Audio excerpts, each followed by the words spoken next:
Oi, pessoal, sejam muito bem-vindos ao RuaCast. Hoje estamos aqui com Georgia Santiago, chefe e curadora de vinhos e a cabeça por trás do Moatuá Bistrô, e Igor Xavier, que também é diretor de criação e social media. Antes da gente começar a conversar aqui, eu vou me apresentar. Eu sou Karena, eu sou idealizadora e host desse projeto. Eu idealizei o RuaCast como um lugar para a gente conversar sobre mercado criativo, de comunicação, de audiovisual, e também para a gente dar espaço para as pessoas que dentro do mercado criativo também fazem a diferença nos seus segmentos. Quem vai conduzir essa conversa comigo hoje é o Felipe. Oi, gente, tudo bem? Boa noite. Felipe Pinto, prazer, diretor audiovisual, produtor e sócio-coordenador aqui na Rua Zero Produtora. É um prazer, né, estar aqui com vocês dois e com vocês aí desse lado também. A gente vai guiar esse papo aqui sobre gastronomia, sobre audiovisual, sobre mercado criativo.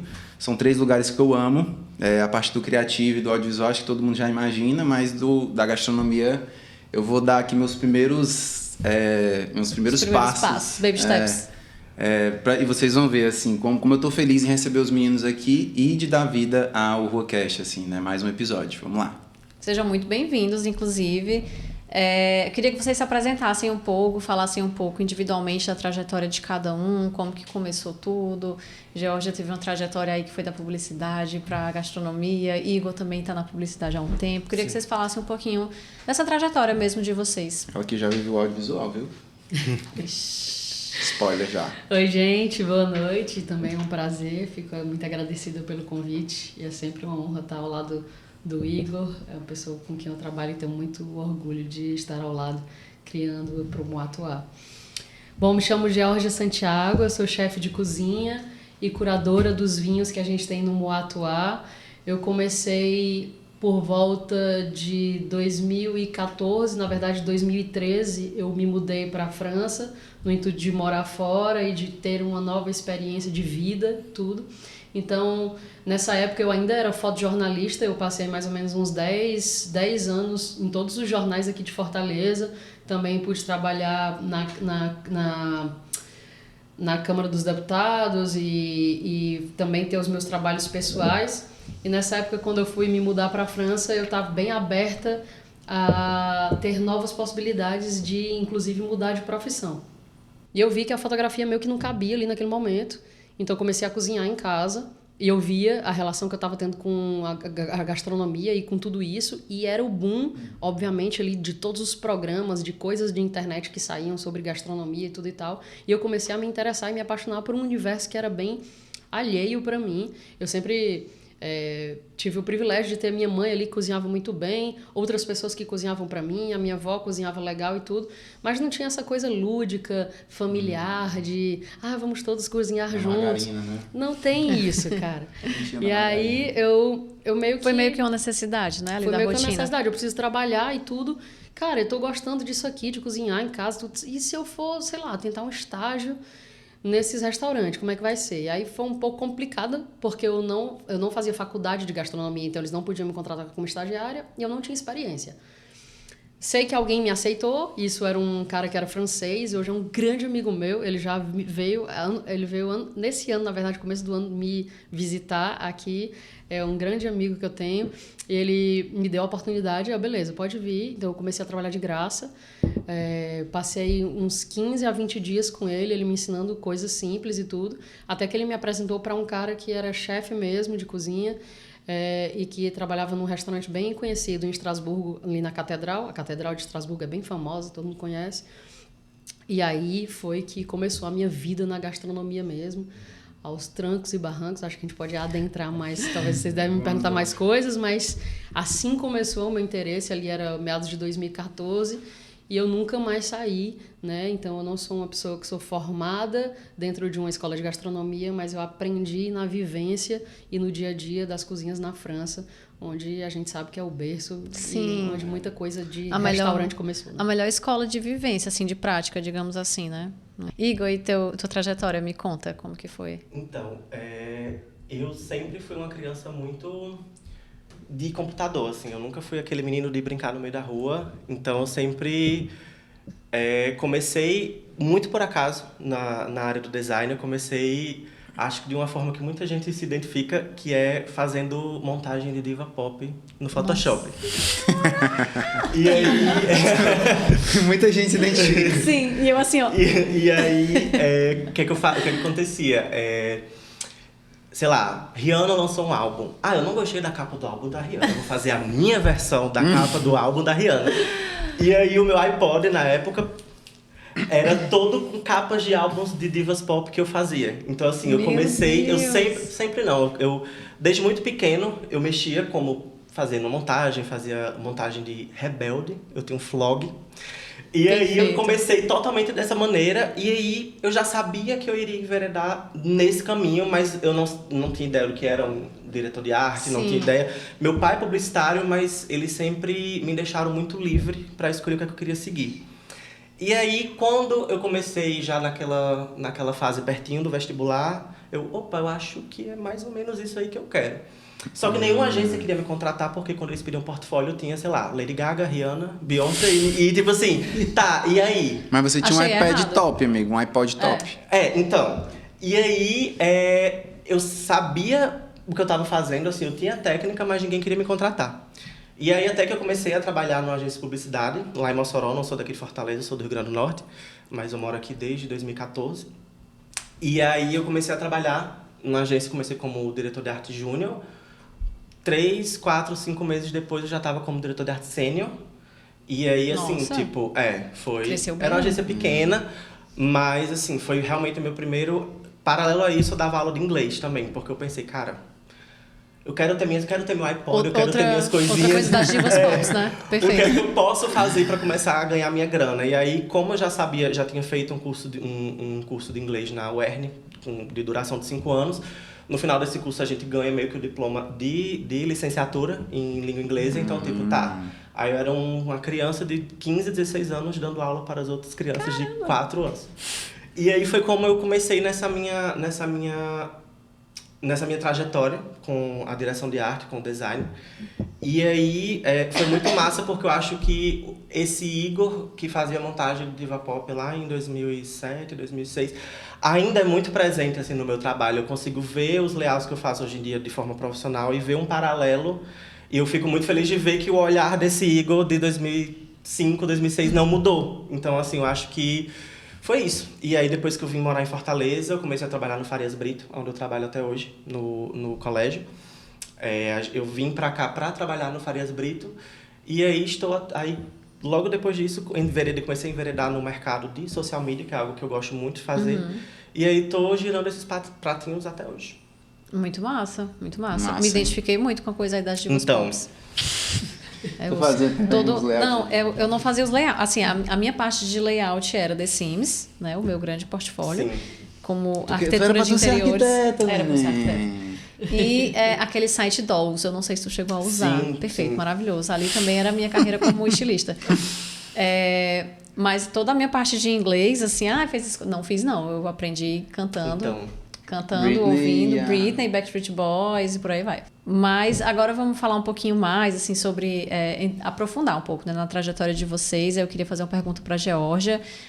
O Moatuá é pioneiro aqui no nosso estado, né, no Ceará, como esse bar de vinhos naturais, que são vinhos que vêm de um processo mais artesanal, mais consciente também. Eu queria entender como que foi essa tua ideia de trazer esses vinhos naturais aqui, de realmente trazer essa novidade aqui para Fortaleza, e como foi transformar isso no conceito principal do Moatuá também. No restaurante. Sim.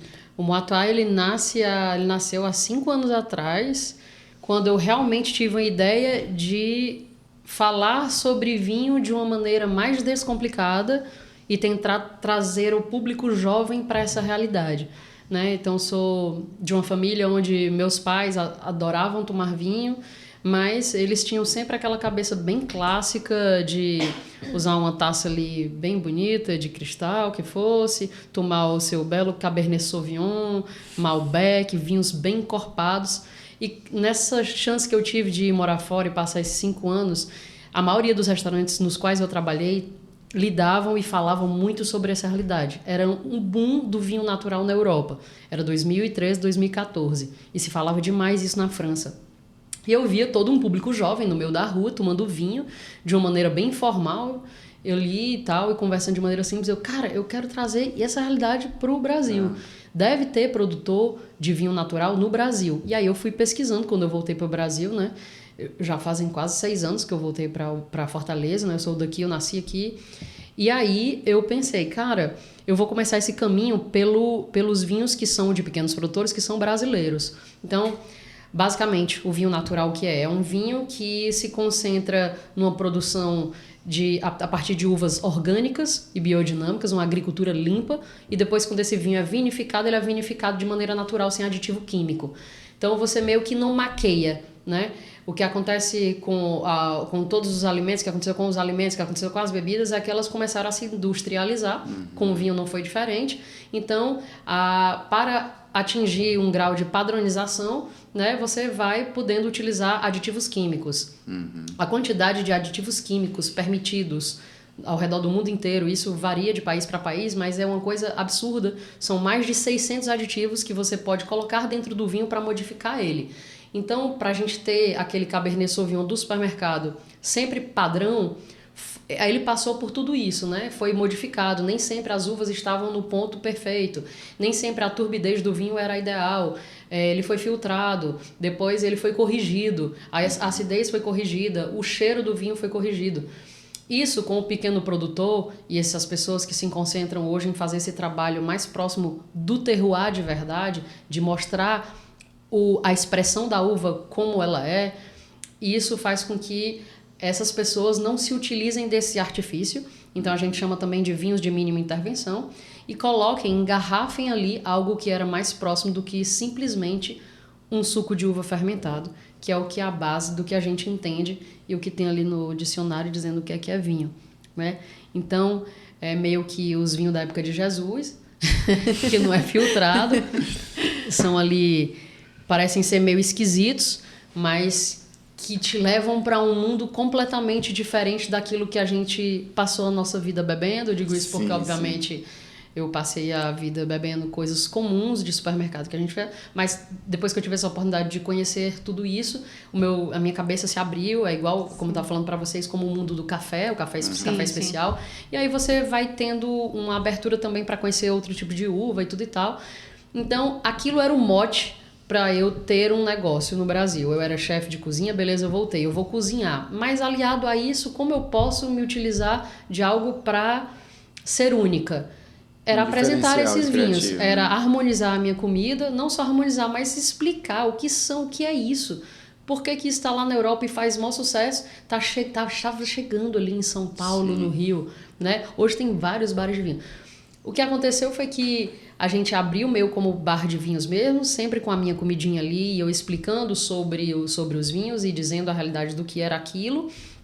E hoje a gente passa por um rebranding e eu começo a chamar o Moatu de bistrô, porque o termo bar de vinhos era confuso para as pessoas, era tão inovador que as pessoas não sabiam que era um bar de vinhos. É um bar de vinhos, mas vende comida.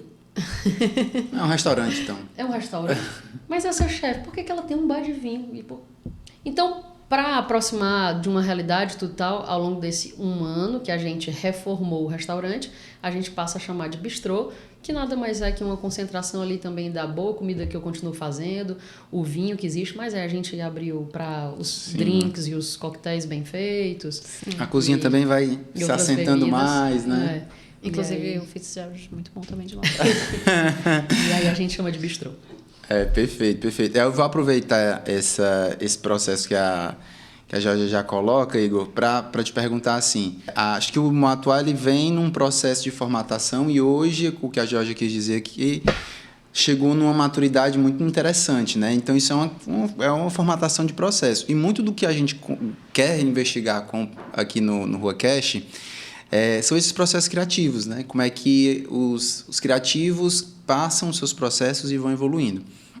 E como é que isso acontece, né? Para cada lugar em que eles existem.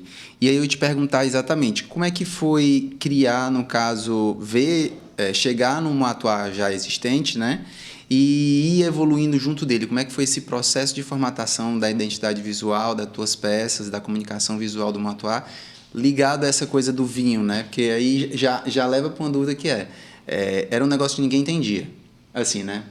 Prioritariamente. E aí, como é que eu uso do meu design para isso? Então, foi muito importante para mim quando eu comecei a trabalhar com a Georgia, com o Moatuá ele já tinha uma identidade visual, já tinha um branding muito bem feito. Então, meio que peguei a casa com um alicerce, assim, maravilhoso. Então, assim que eu comecei a trabalhar com o Moatuá e com a Georgia, eu pensei, tá, ok, é alguma coisa que ninguém conhece, não chegou aqui ainda, e eu queria que tudo que eu produzisse visualmente para o Moatuá também fosse uma coisa inédita, também fosse uma coisa de vanguarda, também fosse uma coisa que fosse diferente.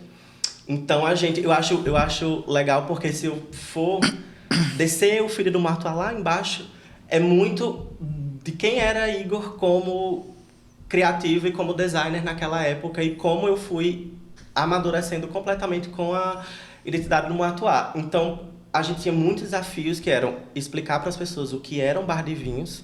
Eram muitas coisas que precisavam ser ditas, e que precisavam ser ditas de forma clara e de várias formas diferentes, mas que precisavam ficar pregadas na cabeça das pessoas. É um bar de vinhos, não tem ninguém que faça isso, mas também tem comida, mas só abre um tal dia, mas é numa rua. Então, assim, e aí a gente precisava... E como é que eu vou pegar tudo isso? Como é que eu vou pegar tudo isso e colocar numa embalagem bonita e atrativa que, no que eu fizer, também traduza essa coisa de vanguarda, essa coisa de inédito que o Moatuá era. Então, eu tive que pesquisar muito, porque, como a Georgia falou, não era algo que era comum. Que estava pronto ali, né? Uma referência fácil de achar. E aí foi muito bom, porque me deu a chance de, assim, enlouquecer. Assim, tipo, a Georgia sempre me deixou muito livre. Liberdade criativa, né? A Georgia sempre me deixou muito livre. Até hoje, assim, tipo, dificilmente a Georgia fala, tipo, ai, muda isso, muda aquilo. É muito tranquilo. E aí a gente começou com uma coisa... Como é que eu posso falar? Essa ideia de levar o bar de vinhos para as pessoas, e ao mesmo tempo não podia ser um layout muito rebuscado, porque na cabeça das pessoas, bar de vinhos já soava como uma coisa muito exclusiva, uma coisa cara. Vinho, né? Aquela coisa cara. Vinho, pois caro.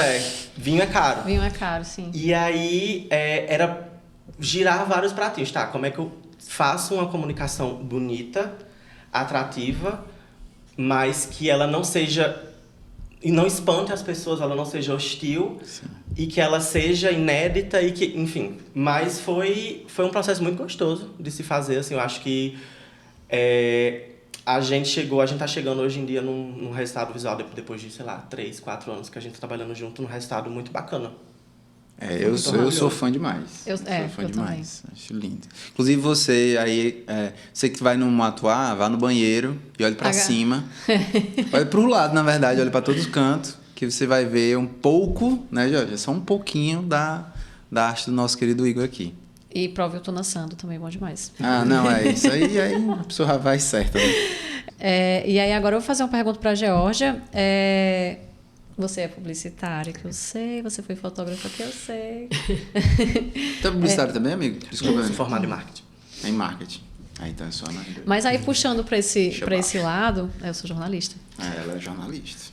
Puxando um pouquinho para esse lado, eu queria te perguntar se tem algum olhar artístico ou fotográfico herdado de alguma forma dessa tua bagagem que acaba te influenciando dentro do Moatuá, sei lá. Sim. Na verdade, eu entendo que eu fui acumulando as minhas profissões, né? E eu continuo me utilizando delas. Veja bem, quando o Moatuá começou e que era bem pequeno, o Instagram ele era conduzido todo por mim, né? Então eu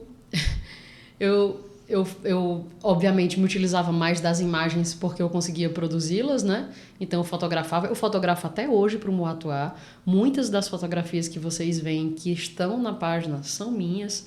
É claro que hoje a gente conta não só com o Igor, mas com a participação também da nossa equipe da Gabi Castro, que faz um trabalho maravilhoso como social media e também faz essa captação de vídeos e fotos.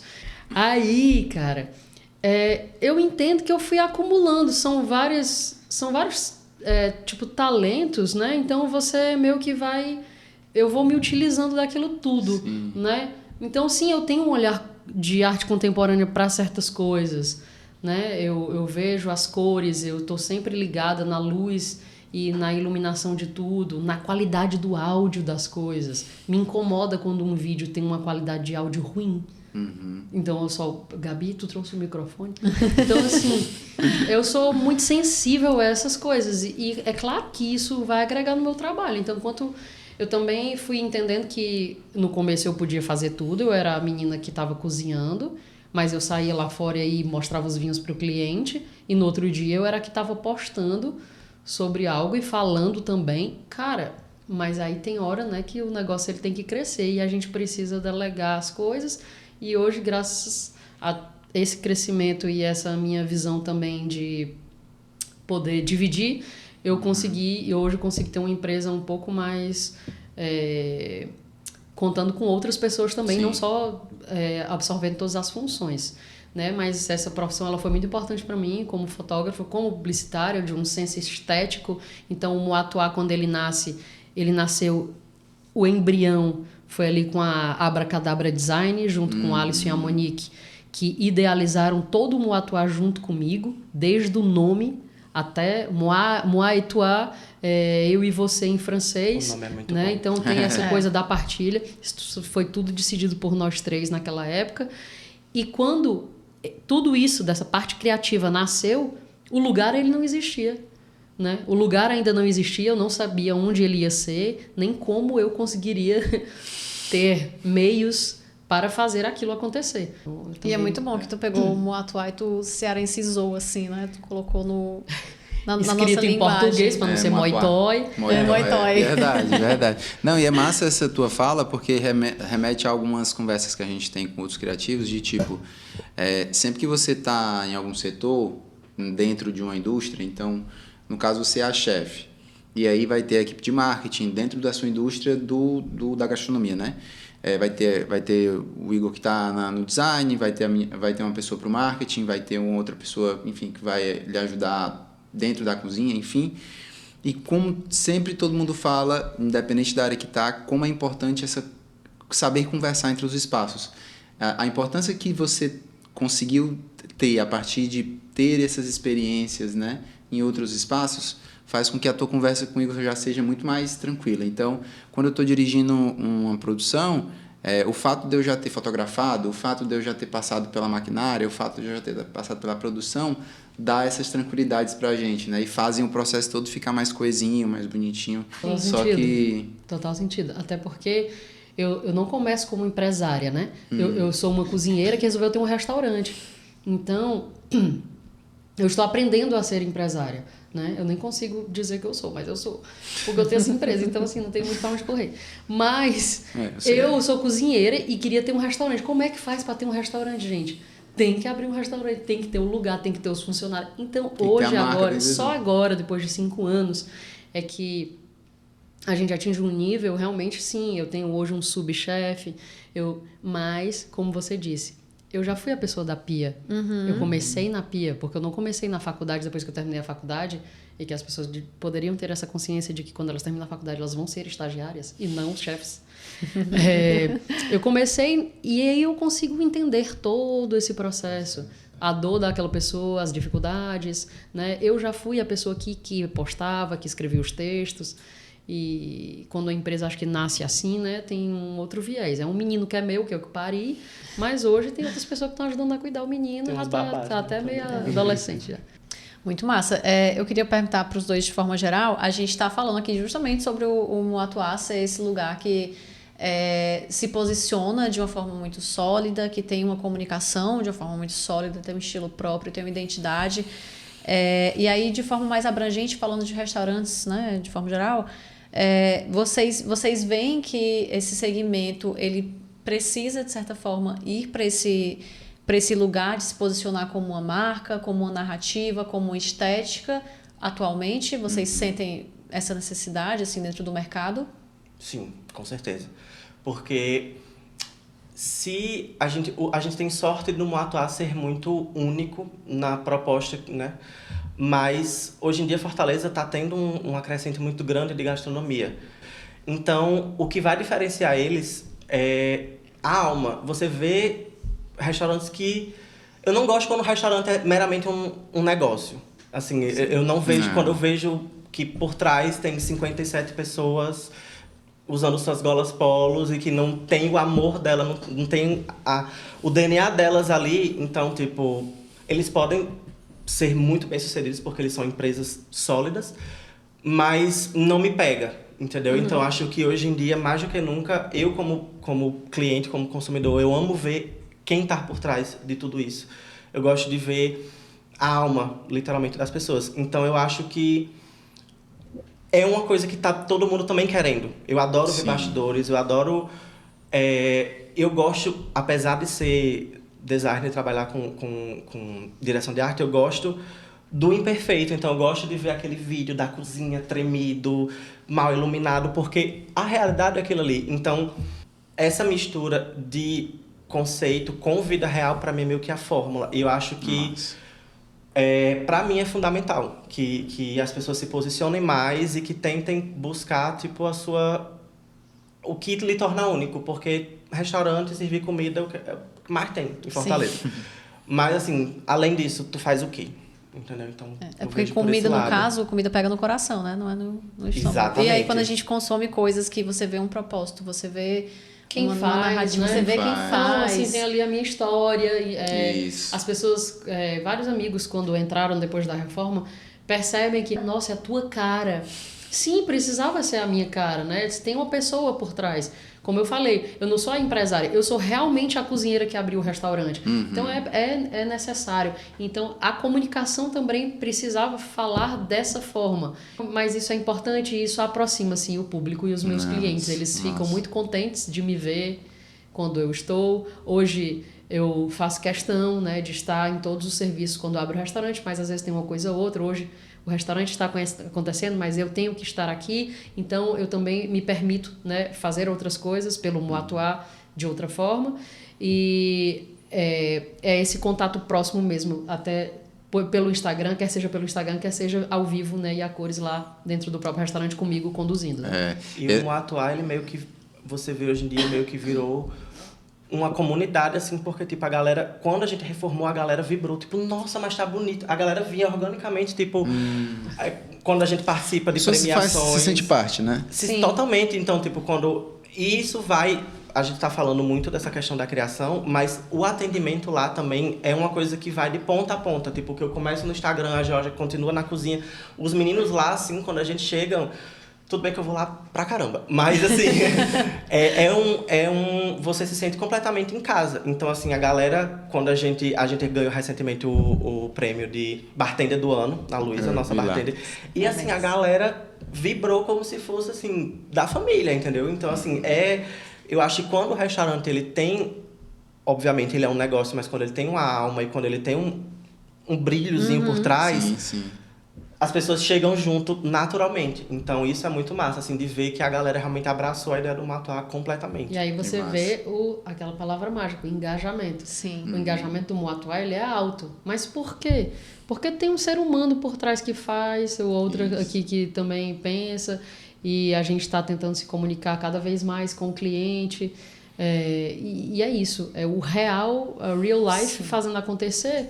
Sim. É que traz esse engajamento orgânico que a gente teve, né? Eu queria dar uma ressalva pro conteúdo Dia das Mães. Que, ó, assim, uma lágrima. Foi. Me pegou no momento o Dia das Mães. Eu liguei na hora. Mãe... Ficou muito lindo. Ficou muito lindo. O que eu acho muito massa, não só no meu processo de criação do Moatuá, mas com os outros clientes também. Quando a Georgia me passou a demanda do Dia das Mães, e ela, ó, aqui tem umas fotos minhas, da minha mãe e tal. Quando eu bati o olho na foto, eu pensei, tá, eu tenho essa facilidade, assim, o que eu não tenho de facilidade em matemática, química e física, eu consigo quase que instantaneamente pensar na minha cabeça, tipo, eu acho que essa arte vai assim, assim, assim, e o lettering vai aqui em cima, vai ser a Georgia, ela vai estar recortada, o fundo vai ser branco, tá. E aí tem hora que não sai, assim, a pessoa fica, Igor... E aí eu falei, gente, não saiu ainda, mas vai sair. E eu acho que é uma das coisas que faz esse processo de criação ser tão especial, porque se eu tiver, tipo, na frequência e, tipo, ó, vai ter Pronto, essa semana vai ter jazz, sexta-feira. E aí, pegando o gancho dos gatinhos, quando eu pensei, tá, toda semana tem jazz e toda semana a gente precisa fazer um layout diferente para anunciar que vamos ter jazz. E aí eu pensei, cara, a Georgia tá querendo usar mais os gatinhos e tal. E se eu botar os 3 gatinhos, representando os 3 caras da banda de jazz, em cima de um trompete? E aí, tipo, eu tive essa ideia, 6 horas, eu falei, calma, vai dar certo. E aí eu parei tudo que eu tava fazendo, e aí, E aí, instantaneamente eu consegui pensar na minha cabeça, eu acho que vai ser assim. E aí já mandei pra Georgia, massa, poxa, entendeu? Então nosso processo de criação é muito... A Georgia respeita muito o meu tempo, obviamente é um negócio, as pessoas precisam ser ditas, as coisas precisam ser ditas num tempo hábil, porque estamos lidando com pessoas. Eu não sei como ele consegue, eu juro por Deus, eu falto... matar ele, mas eu também, no fundo, eu entendo super, entende? Uma pessoa que trabalha com criação e ter essa pressão, porque é um negócio, como ele está falando, é impressionante, né? Ele conseguir ali externar tantas coisas, Sim. tantas bem, né? artes icônicas, não só para o meu negócio, mas de todos os que ele faz, é impressionante. Eu ia só aproveitar o gancho aqui, eu sei que a gramática da entrevista merecia ser a pergunta da Karena, mas mas só pode porque ficar à vontade. Não, era só porque senão eu vou esquecer, que é justamente esse momento de collab, a gente foi andando e voltou, eu ia te perguntar mais cedo. Esses momentos de collabs, como é que isso funciona também, né? O pessoal do Del Plata, os meninos lá do Le Dauphré, o Sabá, cara, isso é tão complexo, né? Você falar, cara, eu tô no mercado, tô lidando com essa galera, eles são meus concorrentes, ou enfim, e chega aí, vamos montar uma mesa e vamos dividir o espaço, e o teu público conhece o meu público conhece o teu público, e aí, isso também é parte dessa vontade, desses projetos aí, amiga, que tu dá, dos teus 1 milhão de negócios que tu que tu vai abrir, se Deus quiser. Mas tem tudo a ver com o nome do lugar, né? Muay Thai, assim, essa partilha da cozinha dos meus amigos que hoje são... Hoje, quando eu penso nos meus amigos, quem são os meus amigos? Assim, é claro que eu tenho aqueles amigos fiéis, ali os 5, 4 amigos, mais um leque de amigos que se abrem dessa minha profissão, né? Então, assim, o Daniel Sabá é um grande amigo meu, os meninos do Mormaço, a Priscila e o Júnior, são grandes amigos meus. E é impossível que a gente não queira ali permear aquilo ali e fazer algo junto. Eu tenho boa vontade, entendeu? Eu sei que a comida do Daniel é maravilhosa, a comida paraense. Vamos fazer um almoço junto e vamos fazer. Os meninos do Le Dauphré, quando eu vi que os meninos eram franceses, tentando falar de vinho do jeito que eu falo, meu filho, venha cá, olha eu, mãe de vocês praticamente, cheguei aqui assim, só falando isso, vamos fazer uma coisa junto, tenho certeza que vai dar match. Eles ficaram loucos, apaixonados por tudo, pelo projeto. Quero que eles voltem, eu sei que eles vão voltar. E que isso, é dividir, né? Eu acho que a gente faz somar a cena, né? Eu fui pioneira na história do vinho natural. Hoje, vários dos vinhos dos quais eu faço curadoria, hoje estão já se difundindo, indo para outros restaurantes, né? De colegas e tudo e tal. Isso é importante para o meu negócio, para tudo isso, para a cena do vinho. E a gente só tende a ganhar, né? Com essas collabs.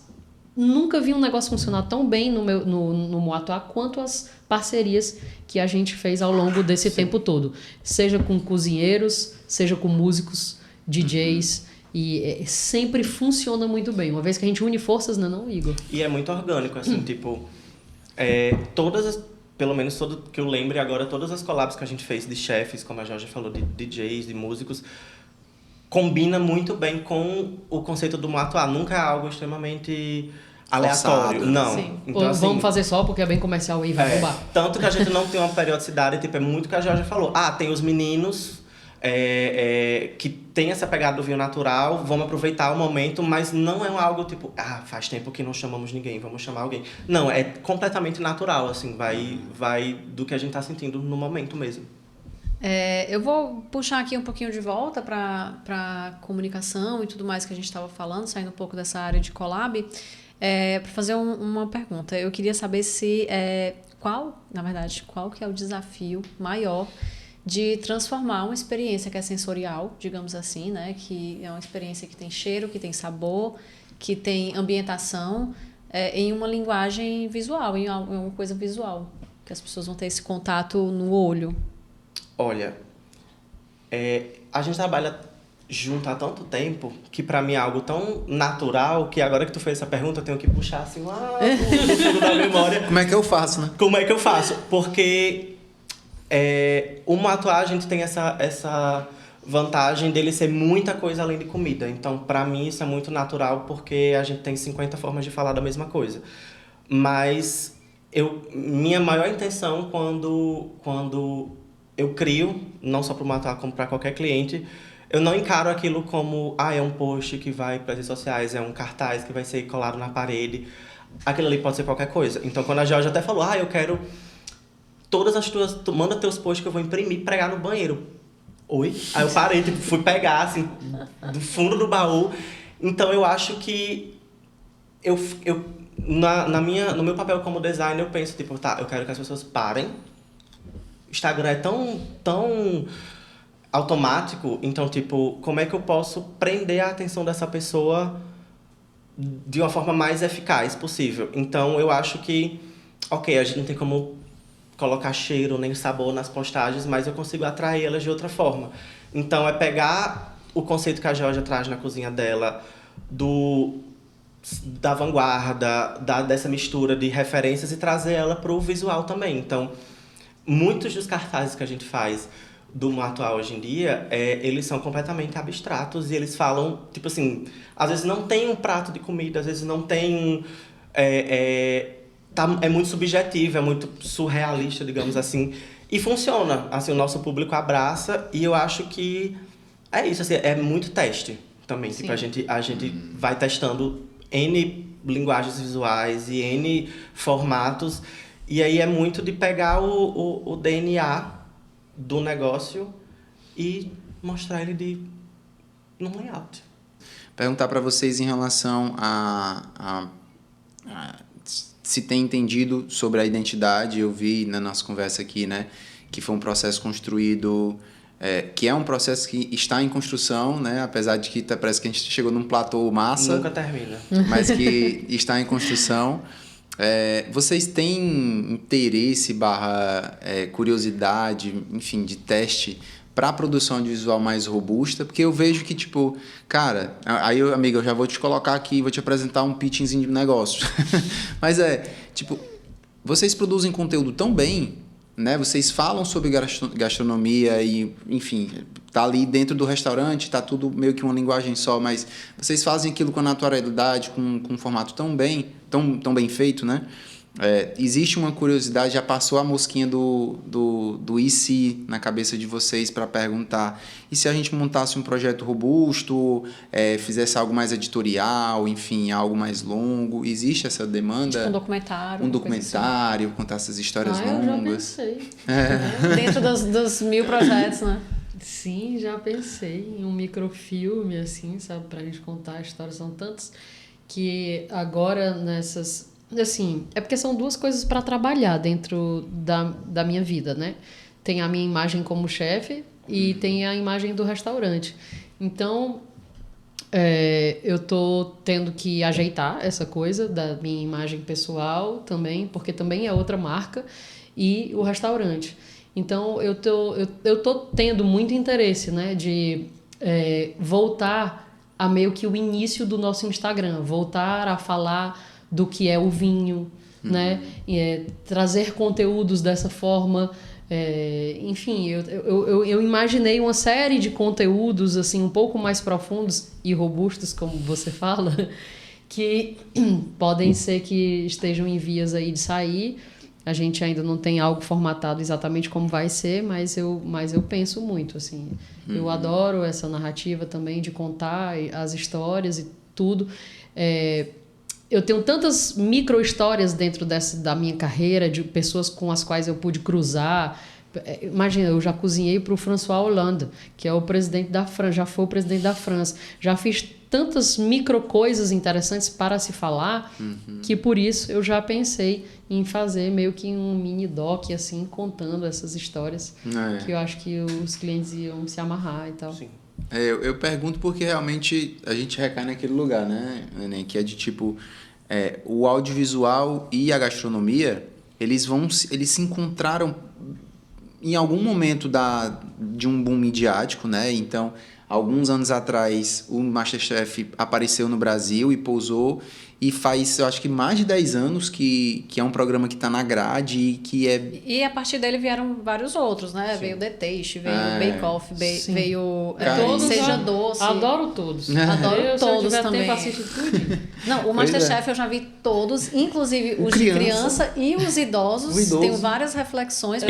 Esse cenário que mistura o audiovisual e a gastronomia, para mim, que aí sou amante de um e profissional em outro, é um lugar muito interessante. Quando eu vejo vocês produzindo conteúdo, por isso que o dessa pergunta, né? Menina, e me vem cada ideia louca. Outro dia um amigo meu, o Igor, que também, o Igor o Barbosa, ele disse, Jorge, aquele vídeo lá do povo cozinhando e um DJ tocando, vamos fazer lá na tua cozinha? Claro! E eu digo, eu já vi isso. Os caras no walkzão gigantesco, né? E aí fica um DJ lá. Eu, claro, tu quer fazer que dia, amigo? Acho que a segunda, que não dá muita gente, vai ser melhor. Não, mas a segunda agora hoje tá dando muita gente. Então vamos fazer com o restaurante fechado. Enfim, já começa a viagem. Eu nem falei pro Igor ainda.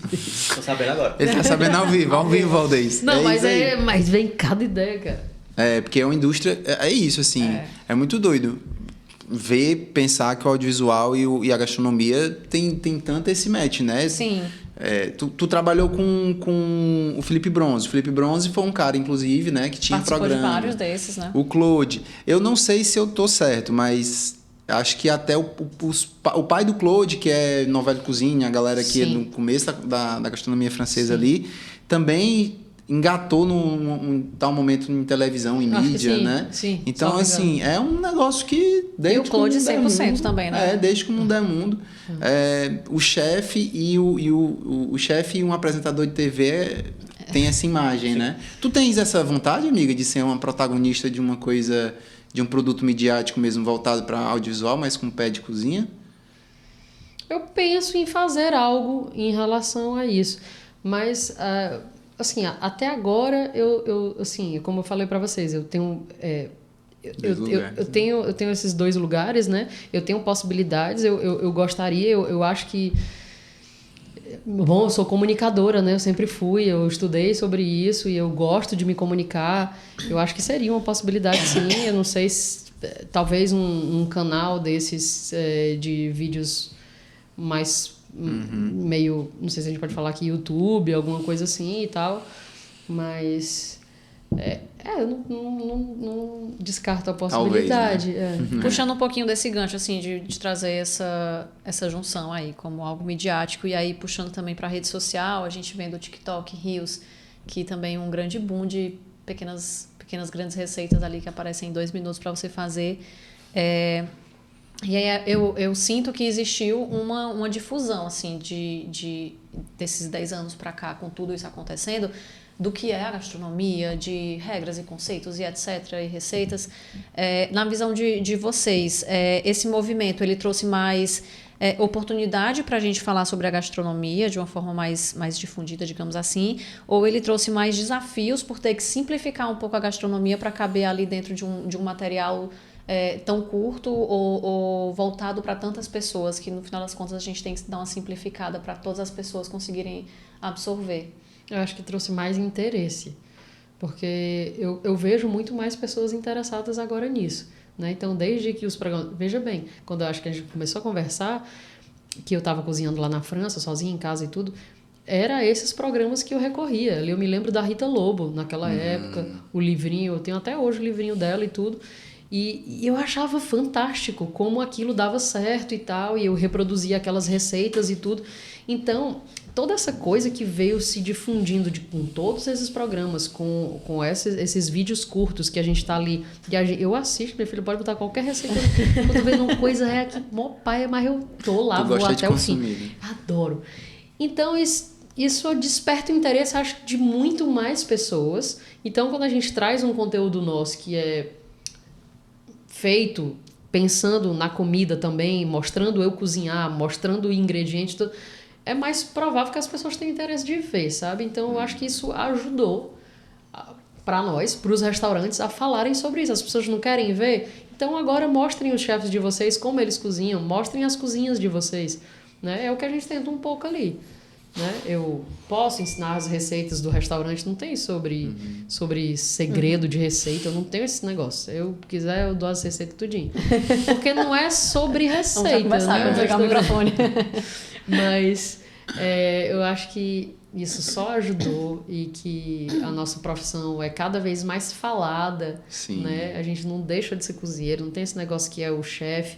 É claro que teve todo esse boom do mito de endeusamento e tudo, mas eu acho que já se conseguiu dizer que no fundo somos todos cozinheiros, que o fato de um ser humano aprender a cozinhar por sobrevivência já é de si importante demais, né? Então eu fui essa pessoa da internet que fui me apaixonando por esse métier, que fui tentando em casa, e eu só acho que é muito massa.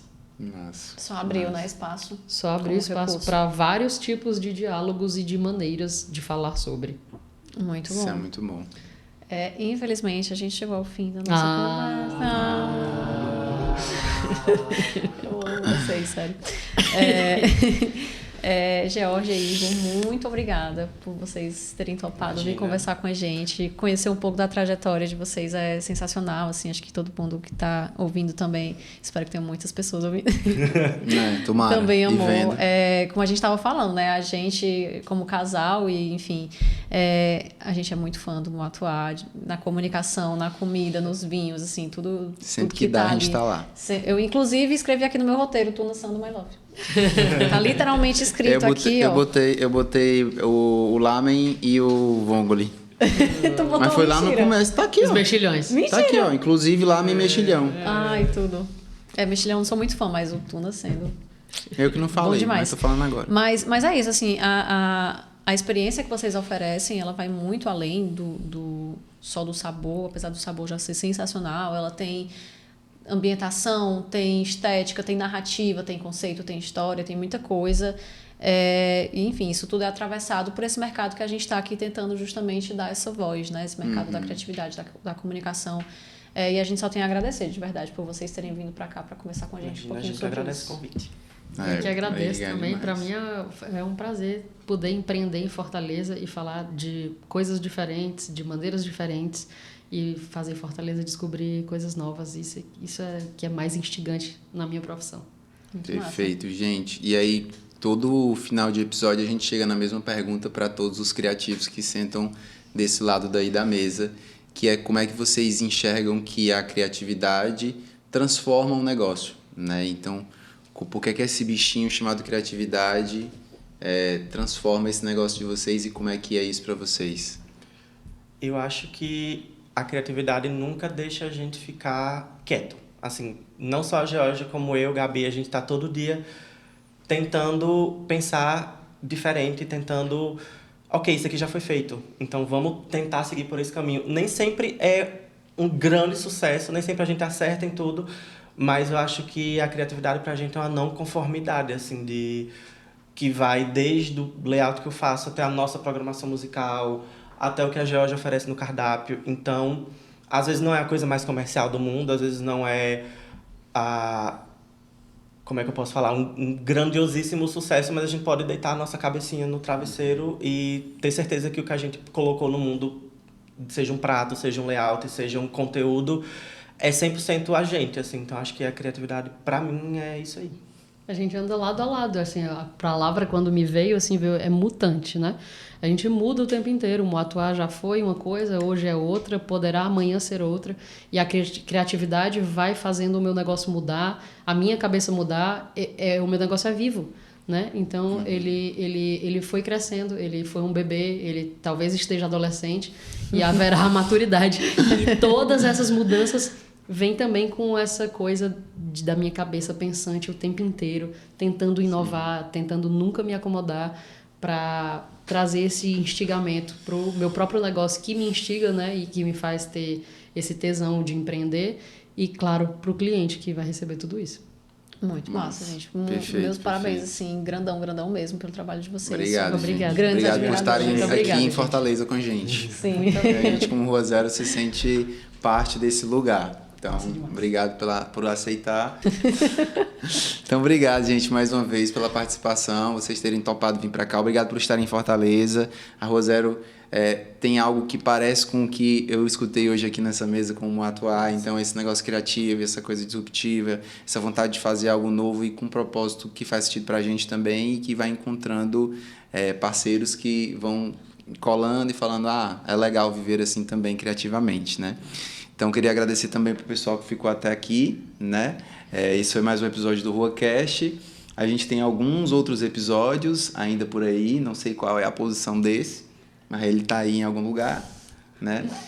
Queria agradecer a Salva Locadora, nossa parceiraça. Se não fosse a Salva, ia estar tudo escuro, né? Não ia ter câmera, não ia ter luz, não ia ter nada. Então é isso. Fiquem aí para os próximos episódios, deixem comentários, enfim, sigam os meninos individualmente e o Moatuá também, que é o filho da Georgia, o menino que ele já está adolescente. Ele é adolescente, ele quer like, porque todo adolescente quer like, né, amigo? Sim, então, assim, por favor. E ele gosta de gato, então dá match com muita coisa que o pessoal que está aqui com certeza também gosta. Então é isso, gente. E aí, para finalizar, temos os mimos. Os mimos. E sobe os créditos.